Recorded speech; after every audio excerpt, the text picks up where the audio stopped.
हरे कृष्णा। आज एकादशी है तो एकादशी की बात करते हैं। क्या होती है एकादशी?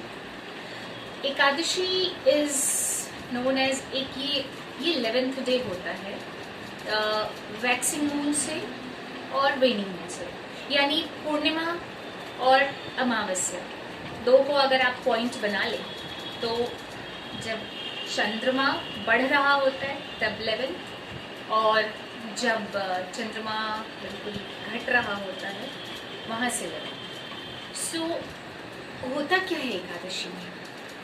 एकादशी में एक्चुअली नेचुरली नॉर्मली क्या होता है, हम जो कुछ खाते हैं, जैसा भी भोजन खाते हैं, वो हमारी बॉडी में 4th डे लिक्विड फॉर्म में अवेलेबल होता है। और आप सबको पता है कि हमारी बॉडी 75% या उससे ज़्यादा पानी है हमारी बॉडी, एंड सेम कैलकुलेशन हमारे ब्रेन का भी है। तो हम जैसा खाते हैं, जैसा भोजन खाते हैं, हमारी बॉडी में जो लिक्विड, चाहे वो ब्लड हो या वाटर हो या कुछ भी हो, वो उसी कंटेंट के साथ होता है। और इस पूर्णिमा के दिन क्या होता है कि ये जो इमोशंस होते हैं, जो वाटर का लेवल, जैसा वाटर होगा आपकी बॉडी में, जैसा लिक्विड होगा वैसे ही आपके इमोशंस होंगे। सो जैसे पूर्णिमा के दिन यू गेट मोर इमोशनल। अगर आपने कभी ध्यान दिया हो साइंटिफिकली तो आप ये देखेंगे कि पूर्णिमा के दिन या अमावस्या के दिन you will get more emotional.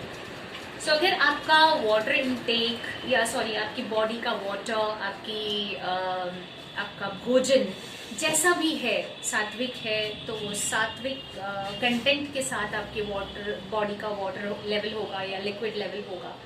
और अगर आपका भोजन तामसिक है तो आपकी बॉडी में जो लिक्विड अवेलेबल है वो उसी तामसिक कंटेंट के साथ होगा। सो जब आपके अंदर इमोशंस जागते हैं, इमोशंस आते हैं, तो फिर वो उसी कंटेंट के लेवल के हिसाब से होते हैं। अब पूर्णिमा के दिन क्या होता है, आपके इमोशंस ज़्यादा हाई लेवल पे होते हैं। So in case if you feel depressed, अगर आप थोड़ा लोनली फील करें तो आप उस दिन ज़्यादा ही फील करेंगे। अगर आप एंग्जाइटी, डिप्रेशन में हैं तो उस दिन ज़्यादा होगा। सो और ये कब होता है? पूर्णिमा के दिन या अमावस्या के दिन। उससे आप 4 दिन पहले आ जाइए। उससे 4 दिन पहले है एकादशी। आपने क्या खाया उस दिन?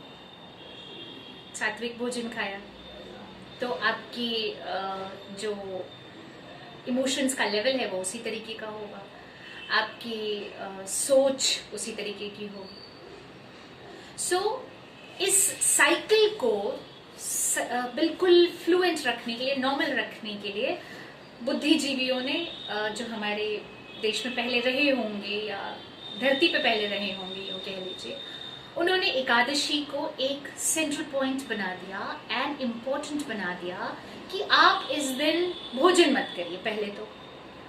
और अगर आप भोजन नहीं छोड़ सकते हैं तो आप कोशिश कीजिए कि आप फाइबर लें, फ्रूट्स लें। Fruits are the best to have it on Ekadashi. एक तो वो जल्दी डाइजेस्ट होंगे, लिक्विड में कन्वर्ट हो जाएंगे, और फिर वो बिल्कुल प्योर फॉर्म ऑफ फाइबर होते हैं, वो बिल्कुल प्योर फॉर्म ऑफ सात्विक भोजन होते हैं। तो आपके इमोशन भी वैसे ही होंगे, आपकी सोच भी वैसी ही होगी। So this is the basic reason. इसी की वजह से एकादशी को इम्पोर्टेंट माना गया। अब वो जो हम धार्मिक कहानियाँ सुनते हैं कि राइस नहीं खाना है या अन्न नहीं खाना है, वो ठीक है, बिल्कुल सही बात है कि अन्न नहीं खाना चाहिए, उसके पीछे का ये रीजन है। बट क्योंकि it's very difficult to make everyone understand. अब सब लोग जो मेरी इस बात को सुन रहे हैं, जरूरी नहीं है 100% मेरी बात को माने।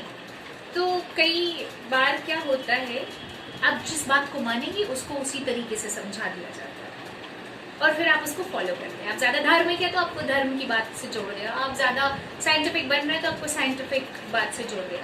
अब अगर आप कुछ भी ना माने तो फिर क्या बोले? There are so many species on the earth जो बहुत सारी चीज़ें मानती ही नहीं है, उसका तो कोई हिसाब किताब ही नहीं है। तो दैट्स ओनली द थिंग। बहुत बचपन से कहानियां सुनी मैंने भी एकादशी के ऊपर, लेकिन जब रीजन जाना, जब समझ में आया तो लगा कि अपनी हेल्दी लाइफ के लिए एकादशी को समझना और उस व्रत को करना ज़रूरी है शायद, इसलिए आपके साथ इन्फॉर्मेशन शेयर की ताकि it's all upon you how you take it. Alright then, thank you, bye, take